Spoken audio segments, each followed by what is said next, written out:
പാലയുടെ ചരിത്രമെടുത്താൽ 13 തവണ പാലയിൽ MLA ആയിരുന്നു.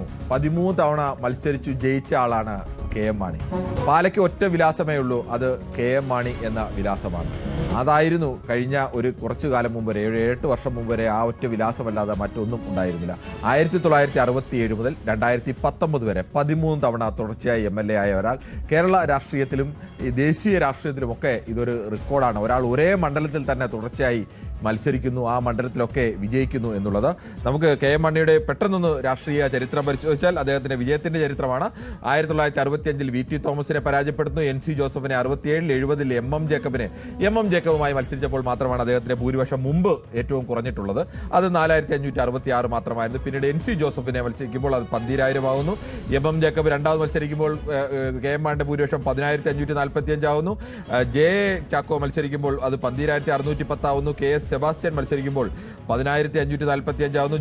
George C Kappan മത്സരിക്കുമ്പോൾ 17289 ആകുന്നു. CK ജീവൻ മത്സരിക്കുമ്പോൾ അത് ഏറ്റവും കൂടിയ ഭൂരിപക്ഷം CK ജീവനുമായി എതിരാളിയെ വന്നപ്പോഴായിരുന്നു. ഇടതു സ്വതന്ത്രനായി CK ജീവൻ വന്ന 1996 23790 വോട്ടിനാണ് KM മാണി വിജയിച്ചത്. അതിനുശേഷം ഉഴവൂർ വിജയൻ NCPയുടെ നേതാവ് വരുമ്പോൾ 22301 വോട്ടാണ്. പിന്നീടാണ് 2006 മാണി C കാപ്പൻ വരുന്നത്. അതുമുതലുള്ള തെരഞ്ഞെടുപ്പിൻ്റെ ഫലം കൂടി നമുക്ക് വിശദമായി നോക്കേണ്ടതുണ്ട്. മാണി C കാപ്പൻ 2006 വരുമ്പോൾ പാലയിൽ അദ്ദേഹത്തിൻ്റെ ഭൂരിപക്ഷം 7759 മാറുന്നു. നമുക്ക് ആ കണക്ക് സ്ക്രീനിൽ കണ്ടുമ്പോൾ കൂടുതൽ അത് വ്യക്തമാവും. അതോടൊപ്പം തന്നെ മാണി C കാപ്പൻ 2011 എത്തുമ്പോൾ ആ ഭൂരിപക്ഷം 5259 7,000 നിന്ന് 5,000 കുറയുന്നു. അതുവരെ 10,000 മുകളിൽ നിന്ന് ഭൂരിപക്ഷം. അതിനു മുമ്പ് 2 തെരഞ്ഞെടുപ്പുകളിലും 20,000 മേൽ കടന്ന KM മാണിയുടെ ഭൂരിപക്ഷം. ഈ 2001 ആകുമ്പോഴേക്കും നമ്മൾ ആലോചിക്കണം, KM മാണി എന്ന് പറഞ്ഞാൽ പാലയിലെ ഏകദേശം 2-3 തലമുറ, ചില തലമുറയിലൊക്കെ ആളുകൾ വോട്ട് ചെയ്യാൻ തുടങ്ങി 18-ാം വയസ്സിൽ വോട്ട് ചെയ്യാൻ തുടങ്ങി, അല്ലെങ്കിൽ 20-ാമത്തെ വയസ്സിലോ 18-ാം വയസ്സിലോ ഒക്കെയാണ് ആദ്യം നിയമസഭാ തെരഞ്ഞെടുപ്പ്, അല്ലെങ്കിൽ ചിലപ്പോൾ 23-ാമത്തെ വയസ്സ് വരെ ആവാം തെരഞ്ഞെടുപ്പ് വരുന്നെങ്കിൽ അവർക്ക് 70-80 വയസ്സാകുമ്പോഴും അവർ വോട്ട് ചെയ്തുകൊണ്ടിരിക്കും. നിയമസഭാ തെരഞ്ഞെടുപ്പിൽ KM മാണി തന്നെ മത്സരിക്കുന്നു, KM മാണിക്ക് തന്നെ വോട്ട് ചെയ്യുന്നുള്ള അവസ്ഥയായിരുന്നു. അവിടെയാണ് ഭൂരിപക്ഷം ക്രമാനുഗതമായി കുറച്ചുകൊണ്ട് മാണി C കാപ്പൻ വന്നത്. മാണി C കാപ്പൻ അതിൻ്റെ അടുത്തവണ 2011 മത്സരിക്കുമ്പോൾ 5259 കുറച്ചു. 2016 മാണി C കാപ്പൻ മത്സരിക്കുമ്പോൾ അത് 4703 ഏറ്റവും അവസാന തവണ ഏറ്റവും കുറഞ്ഞ ഭൂരിപക്ഷത്തിനാണ്. അതിനു മുമ്പ് നമ്മൾ പറഞ്ഞു 70 മാത്രമാണ് 4566 ഭൂരിപക്ഷത്തിലേക്ക് എത്തിയത്.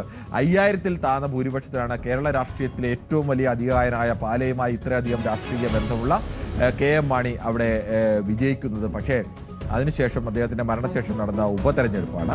ഉപതെരഞ്ഞെടുപ്പ് ഫലമാണ് ഏറ്റവും നിർണായകം. കഴിഞ്ഞ 3 തെരഞ്ഞെടുപ്പിലും KM മാണിയെ തളച്ച മാണി C കാപ്പൻ ആ തെരഞ്ഞെടുപ്പിൽ മത്സരിക്കുന്നു.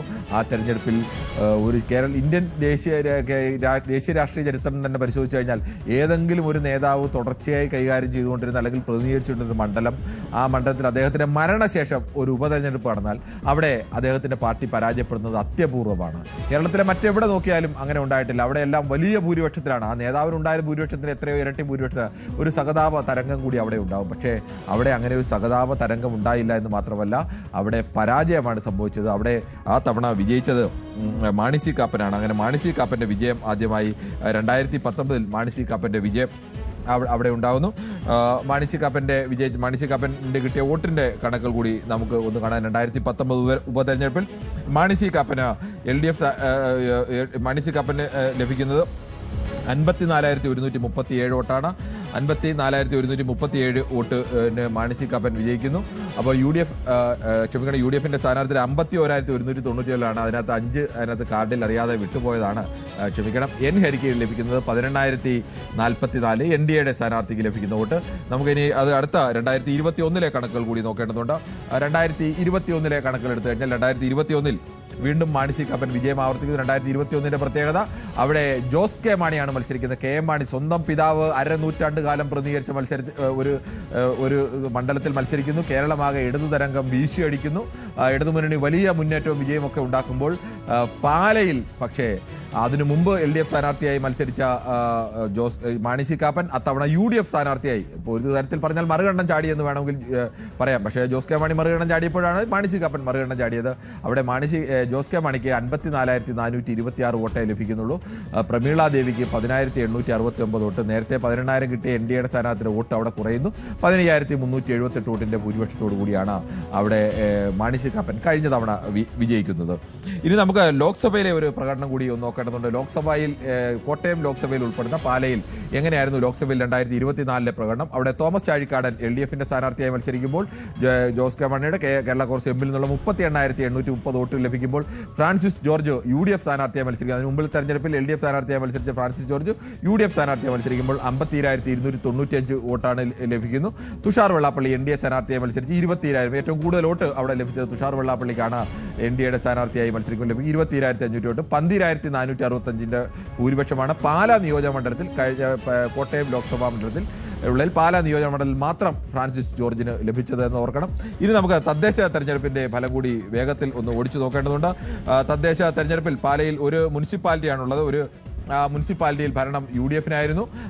കടനാട് പഞ്ചായത്ത് ഭരണം UDF. ഈ കാണുന്നതെല്ലാം UDF ആണ്. കൊഴുവനാൽ UDF ആണ്, മേലുകാവ് UDF ആണ്, എലിക്കുളം UDF ആണ്, മീനിച്ചിൽ UDF ആണ്, രാമപുരം UDF ആണ്, തലപ്പലം UDF ആണ്. ഇങ്ങനെ UDFനായി അവിടുത്തെ ലഭിക്കുന്ന 8 മണ്ഡലങ്ങൾ UDFന് 8 ഒരു മുനിസിപ്പാലിറ്റി അടക്കം ലഭിക്കുന്ന ബാക്കി 7 ഗ്രാമപഞ്ചായത്തുകൾ ലഭിക്കുമ്പോൾ LDFന് ലഭിക്കുന്നത് 5 ഗ്രാമപഞ്ചായത്തുകളാണ്. മുത്തോലിയും തലനാടും ഭരണങ്ങാനവും കരൂരും മൂന്നിലവുമാണ് LDFന് ലഭിക്കുന്നത്. അവിടെയും UDFന് തന്നെയാണ് വ്യക്തമായ മേൽക്കൈയുള്ളത്. ഇനി അവിടെ മത്സരിക്കുന്ന ഇപ്പോഴത്തെ 3 സ്ഥാനാർത്ഥികൾ 2 തവണ അവിടെ പ്രതിനിധീകരിച്ച മാണി സി കാപ്പൻ മത്സരിക്കുന്നു. അതോടൊപ്പം തന്നെ ജോസ് കെ മാണി എതിരാളിയായി വരുന്നു, ഷോൺ ജോർജ്. ഓരോരുത്തരുടെയും സാധ്യതകൾ കൂടി എന്തുകൊണ്ടാണ് ഇത്തവണ ഒരു ത്രികോണ മത്സരം എന്നൊക്കെ വിശേഷിപ്പിക്കുന്നത് എന്നതുകൂടി നമുക്ക് നോക്കാം. എന്തായാലും ത്രികോണ മത്സരം എന്ന് പറയാനുള്ള പ്രധാനപ്പെട്ട ഒരു കാരണം ഷോൺ ജോർജ് അവിടെ സ്ഥാനാർത്ഥിയായി എന്ന സ്ഥാനാർത്ഥിയുടെ പ്രത്യേകത കൊണ്ടാണ്. കാരണം PC ജോർജിൻ്റെ മകനാണ് ഷോൺ ജോർജ്. PC ജോർജിന് ദീർഘകാലം പ്രതികരിച്ച പൂഞ്ഞാറിൻ്റെ ഏകദേശം 5 പഞ്ചായത്തുകളോളം, പഴയ പൂഞ്ഞാറിൻ്റെ 5 പഞ്ചായത്തുകളോളം ഇപ്പോൾ ഈ പാലയുടെ ഭാഗമാണ്. അങ്ങനെ ആ സ്ഥലങ്ങളുമായിട്ടുള്ള ഒരു ദീർഘകാല ബന്ധമുള്ള ആളാണ്. ഷോൺ ജോർജ് പ്രതിനിധീകരിക്കുന്ന ജില്ലാ പഞ്ചായത്ത് ഡിവിഷൻ ഭൂരിപക്ഷം പഞ്ചായത്തുകളും വരുന്നത് ഈ പാലയിലാണ്. അങ്ങനെ പാലാ നിയോജക മണ്ഡലമായി ഷോൺ ജോർജിന് അങ്ങനെയുള്ള ബന്ധങ്ങളൊക്കെയുണ്ട്. അതോടൊപ്പം തന്നെ തദ്ദേശ തെരഞ്ഞെടുപ്പിൽ BJPക്ക് ഉണ്ടായ ഒരു മുന്നേറ്റം, മുൻകാലങ്ങളെക്കാളേറെ BJP ഏറ്റവും മുന്നേറ്റം ഉണ്ടാക്കിയ ഒരു തെരഞ്ഞെടുപ്പാണ് തദ്ദേശ തെരഞ്ഞെടുപ്പിൽ അവിടെ ഉണ്ടായത്. പ്രചരണ രംഗത്ത്, പരസ്യമായ പ്രചരണ രംഗം നോക്കിയാൽ അതിൽ ഏറ്റവും മുന്നിൽ എന്ന് തന്നെ പറയാം. ഏറ്റവും കൂടുതൽ ബോർഡുകളുടെയും ചുവരെഴുത്തുകളുടെയും പോസ്റ്ററുകളുടെയും ഒക്കെ എണ്ണത്തിൽ അത് BJPക്ക് ആ തരത്തിലേക്ക് പണം ചിലവൊക്കെ ഉള്ളതുണ്ടാവും. അത്രത്തോളം ഇതുണ്ട്. അതോടൊപ്പം തന്നെ വീട് വീടാന്തരമുള്ള അദ്ദേഹത്തിൻ്റെ പ്രചരണമൊക്കെ അദ്ദേഹത്തിൻ്റെ തെരഞ്ഞെടുപ്പിന് പ്രാധാന്യം നൽകുന്നുണ്ട്. മറ്റൊന്ന് ജോസ് കെ മാണിയുടെ പ്രതീക്ഷയും അത് തന്നെയാണ്. ഷോൺ പിടിക്കുന്ന വോട്ടുകൾ അത് ഇടതുമുന്നണിയുടെ വോട്ടുകളാണ്, അത് മലയോര മേഖലയിലുള്ള വോട്ടുകളാണ്. ആ വോട്ടുകൾ പിടിച്ചാൽ സ്വാഭാവികമായും ഇടതുമുന്നണിയുടെ ക്ഷമിക്കണം UDFൻ്റെ വോട്ടുകളാണ്. ആ വോട്ടുകൾ പിടിച്ചു കഴിഞ്ഞാൽ സ്വാഭാവികമായും CPMൻ്റെ വോട്ടും കേരള കോൺഗ്രസ് എമ്മിൻ്റെ വോട്ടും ചേർന്ന് കഴിഞ്ഞാൽ അവിടെ വിജയിക്കാൻ കഴിയും എന്നുള്ളതാണ് അദ്ദേഹത്തിൻ്റെ പ്രതീക്ഷ. CPMകാർ മുഖ്യമന്ത്രി തന്നെ അവിടെ വന്ന് ജോസ് കെ മാണിയെ പുകഴ്ത്തി ജോസ് കെ മാണിക്ക് വേണ്ടി സംസാരിച്ചുകൊണ്ട് നേരത്തെ മുന്നണി മാറ്റ നീക്കങ്ങളൊക്കെ തുടർന്നുണ്ടായ ചെറിയ എതിർപ്പുകളടക്കം കൊഴിഞ്ഞു പോയി എന്നാണ് ജോസ് കെ മാണിയും അദ്ദേഹത്തിൻ്റെ പാർട്ടിയും വിശ്വസിക്കുന്നത്. മാണി സി കാപ്പൻ പക്ഷേ അങ്ങനെയല്ല. മാണി സി കാപ്പൻ പ്രതീക്ഷിക്കുന്നത് ജയിച്ചാൽ താൻ മന്ത്രിയാവുമെന്ന് മാണി സി കാപ്പൻ ഉറപ്പിച്ചു പറയുന്നു. അവിടെ ഒരു UDF ട്രെൻഡ് വന്നു കഴിഞ്ഞാൽ LDF ട്രെൻഡ് വന്ന ഘട്ടത്തിലാണ് താൻ ജയിച്ചത്.